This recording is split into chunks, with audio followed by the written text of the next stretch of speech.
नमस्कार, मेरा नाम प्रदीप कृष्णात्र है और आज फिर हम जो है क्वेश्चनर कंस्ट्रक्शन पे चर्चा करने वाले हैं। अभी तक हमने 4 स्टेप्स के बारे में, 4 चरणों या पायदान के बारे में हमने बात की और हमने पहले कहा था कि ये 7 स्टेप प्रोसीजर है क्वेश्चनर कंस्ट्रक्शन। और मैं आपको फिर एक बार बता दूं कि ये 7 स्टेप्स जो हैं वो मैंने किताब से लिए हैं जिसका नाम है मार्केटिंग रिसर्च। ये पूरा नाम तो नहीं है मगर हाँ, मार्केटिंग रिसर्च, और ये तुल और हॉकिंस ने ये किताब लिखी है। तो ये 7 स्टेप्स में से हमने जो 4 स्टेप बात कर लिए हैं, अब उसमें स्टेप 5 क्या है उसके बारे में हम चर्चा करते हैं।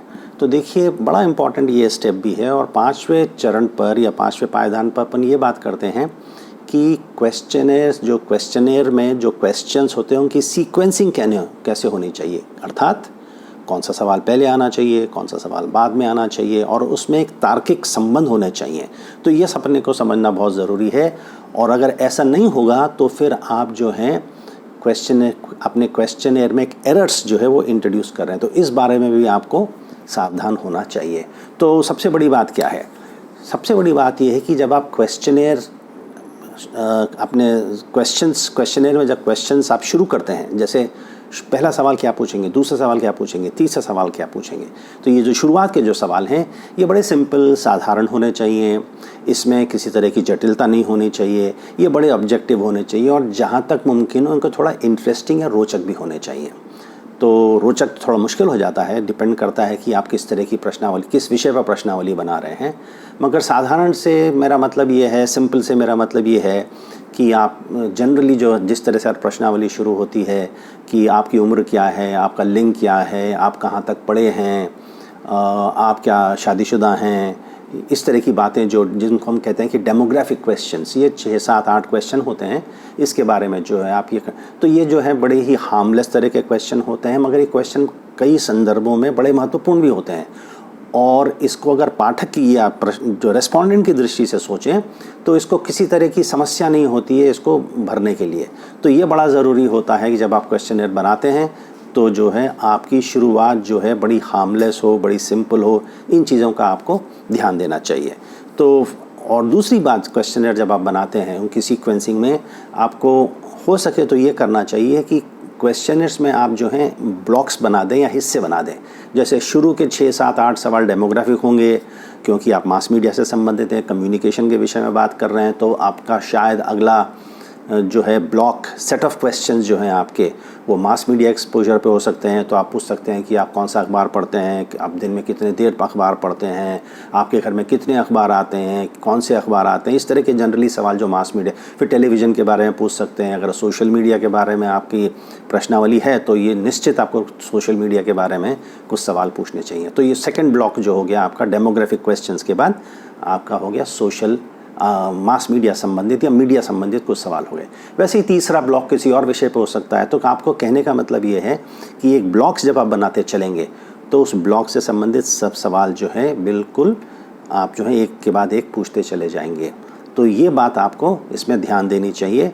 तो कहने का मतलब क्या है कि आप लॉजिकली एक सेट ऑफ क्वेश्चन से दूसरे सेट ऑफ क्वेश्चंस की तरफ बढ़ रहे हैं। ये बहुत ज़रूरी है जब आप प्रश्नावली बनाते हैं। तो उसमें लॉजिकल कंटिन्यूटी होना बहुत ज़रूरी है, जिससे कि जब कोई रेस्पोंडेंट सवाल बढ़ता है तो उसको किसी तरह की घबराहट या किसी तरह की बेचैनी या उसको ये ना लगे कि आप फालतू सवाल कोई पूछ रहे हैं, ऊट पटांग सवाल पूछ रहे हैं। इस तरह की बातें जो है बिल्कुल नहीं होनी चाहिए। इसलिए मैंने कहा था कि प्रश्नावली बनाना जो है बड़ा ही इसमें बड़ा it's very painstaking job, it takes a lot of time. ये बात हमको ज़रा ज़रूरी है। चलिए, एक तो बात ये होगी स्टेप 5 के बारे में। अब जो एक बात और है कि आपको कुछ बातें और ध्यान देनी चाहिए जब आप क्वेश्चनर में क्वेश्चंस के सीक्वेंसिंग के बारे में बात करते हैं। इसमें 2 बातें बड़ी महत्वपूर्ण हैं। एक तो ये कि आप किसी भी तरह से अपना फ्रेम ऑफ रेफरेंस जो है वो रेस्पोंडेंट को साबित ना होने दें, बताएं नहीं, है ना। और इस बात से बचना बहुत ज़रूरी। मैं आपको एक सवाल का जवाब दे देता हूँ। जैसे आपने एक सवाल पूछ लिया, उदाहरण के लिए गलत सवाल है, ऐसे सवाल नहीं पूछना चाहिए, गलत उदाहरण मैं दे रहा हूँ आपको। जैसे आपने सवाल ये पूछ लिया कि भाई आपके पास जो गाड़ी चला रहे हैं, समझिए आप ऑटोमोबाइल संबंधित जो कुछ प्रश्नावली पूछ रहे हैं, तो आपने अपने रिस्पोंडेंट से ये पूछा कि आपकी गाड़ी जो है ना 1 लीटर में कितने किलोमीटर सफ़र करती है या चलती है, ये आपने सवाल पूछ लिया। अब उसके बाद आप ये पूछेंगे कि अब जो है ना कि आप अपनी कौन सी चीज़ें अपनी गाड़ी के अंदर इम्प्रूव करना चाहते हैं। तो देखिए आपने उस अपना फ्रेम ऑफ रेफरेंस जो है वो आपने बता दिया, तो ये निश्चित ये संभव है कि आपने माइलेज के बारे में उसको थोड़ा सा इंडिकेशन दे दिया है।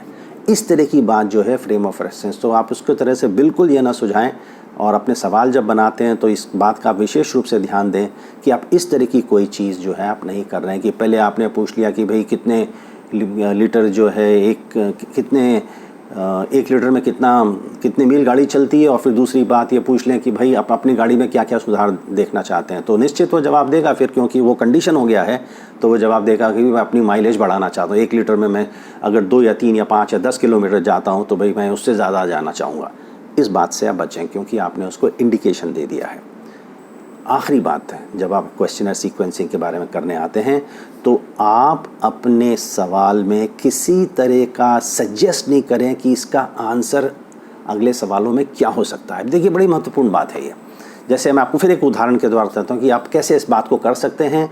और जब आप किसी और की प्रश्नावली को क्रिटिक करें या देखें, या जब आप पीएचडी करते हैं तो आप अलग पीएचडी की थीसिस देखते हैं, तो आखिरी में जाके देखें वो प्रश्नावली उसमें अटैच की जाती है, तो ध्यान से पढ़ें कि देखिए कि कहीं सजेस्ट तो नहीं कर रहा है कोई आंसर। जैसे आपको उदाहरण के पूछूंगा, एक आपने सरल सा सवाल पूछ लिया कि भाई आप कौन सा अखबार पढ़ते हैं, है ना, आप कौन सा हिंदी का अखबार पढ़ते हैं, आपने पूछ लिया।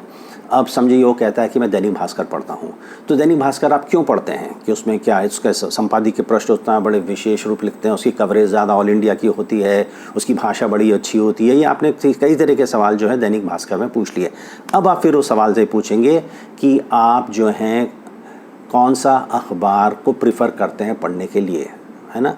तो आपने क्या कर दिया, दैनिक भास्कर के बारे में इतने सवाल आपने पूछ लिए, उसको आपने कंडीशन कर दिया। तो अगर आप अगली बार ये पूछते हैं कि कौन से अखबार को प्रिफ़र करते हैं आप पढ़ने के लिए, तो उसके दिमाग में हो सकता है कि सबसे पहले दैनिक भास्कर ही आए, क्योंकि आपने अभी अभी वो सवाल पूछा है उससे।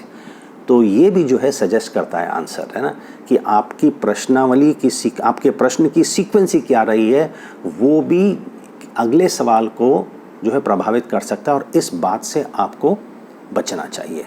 अब अपन आते हैं जो छठवें और आखिरी चरण के बारे में, और अपन उसका जो 7वां और आखिरी चरण है इसके बारे में हम कल बात करेंगे। अब स्टेप 6 क्या है, या आखिरी 6वां कदम जो है इसके बारे में ये होता है, बड़ी सिंपल सी बात है ये, कि आपके अपने क्वेश्चनेयर का जो लेआउट होता है ना, जिस तरह से आप उसको सज्जा, एक पृष्ठ पे उसकी जो सज्जा होती है, इसमें किसी तरह की जटिलता नहीं होनी चाहिए, है ना। और विशेष रूप से उस समय होता है जब आप पोस्टल या मेल कर रहे हैं अपने प्रश्नावली को, तो दिखने में वो जो है सुंदर होनी चाहिए प्रश्नावली आपकी, और अच्छी स्पेसिंग होनी चाहिए। या अगर आप समझिए मेल क्वेश्चनर भी नहीं कर रहे हैं, आप अपने हाथ में सवाल करते हैं और रेस्पोंडेंट आपके सामने बैठा है, उससे आप सवाल पूछते हैं, तो जो सवाल जो पूछ रहा है उसको पता होना चाहिए कि स्किप क्वेश्चंस क्या हैं। और विशेष रूप से मैं आपको इस चीज़ पे ध्यान देना चाहता हूँ कि अक्सर जब जो है लोग सवाल पूछते हैं, स्किप क्वेश्चन को पूछना, ध्यान रखना भूल जाते हैं। स्किप क्वेश्चन का मतलब क्या है, स्किप सरल सा उदाहरण देता हूँ।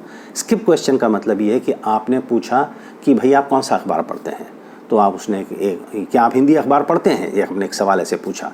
अब उसमें आप जवाब क्या देंगे, हाँ या नहीं। अगर वो समझिए आपके अगले सवाल उसके बाद जो हैं ये मानकर चल रहे हैं कि भाई हिंदी अखबार पढ़ता है, उससे मैं सवाल पूछना है, मगर एक आपको रेस्पोंडेंट ये कहता है मैं नहीं पढ़ता हूँ, तो फिर जितने भी सवाल हिंदी अखबार से संबंधित हैं उसको सबको स्किप करना पड़ेगा, छोड़ना पड़ेगा। और अगले बार कहीं आपको 6-8 सवाल जो पूरे हिंदी अखबार से संबंधित है उसको छोड़ के आपको फिर 9वें-10वें सवाल पे जाना पड़ेगा। तो ये स्किप क्वेश्चंस को होना बहुत ज़रूरी है, और उसको आपको इंडिकेट करना पड़ेगा अपनी प्रश्नावली में। जनरली इसको इंडिकेट ऐसे करते हैं कि इसको थोड़ा इंडेंट कर देते हैं, थोड़ा साइड में हटा के कर दो। जितने भी स्किप क्वेश्चंस होते हैं, है ना, जो सवाल के बाद जो दूसरे सवाल आते हैं जिसको आपको ज़रूरी है कि स्किप करें, उनको सबको आप इंडेंट कर देते हैं। तो इंडिकेशन एक प्रश्नावली में जो व्यक्ति सवाल पूछता है उसको ये आभास हो जाता है कि भाई अगर जवाब ना आ रहा है तो ये जितने भी इंडेंट किए हुए क्वेश्चन हैं उसको हमको स्किप करना है। तो हमने आज 2 चरणों के बारे में बात की थी। एक तो क्वेश्चंस की सीक्वेंसिंग कैसे होनी चाहिए, और दूसरी बात हमने ये की थी कि प्रश्नावली की उसको सजावट कैसे करनी चाहिए जिससे कि वो जटिल और गड़बड़ इस तरह की चीज़ें ना दिखें। और कल हम लोग आखिरी जो है चरण और 7वें संदर्भ की बात करेंगे, जो है किसी भी प्रश्नावली को रेस्पोंडेंट से भरने या भरवाने के पहले उसको प्री टेस्ट करना अत्यंत आवश्यक है। और इसके बारे में कल हम आखिरी चरण के बारे में कल बात करेंगे। नमस्कार।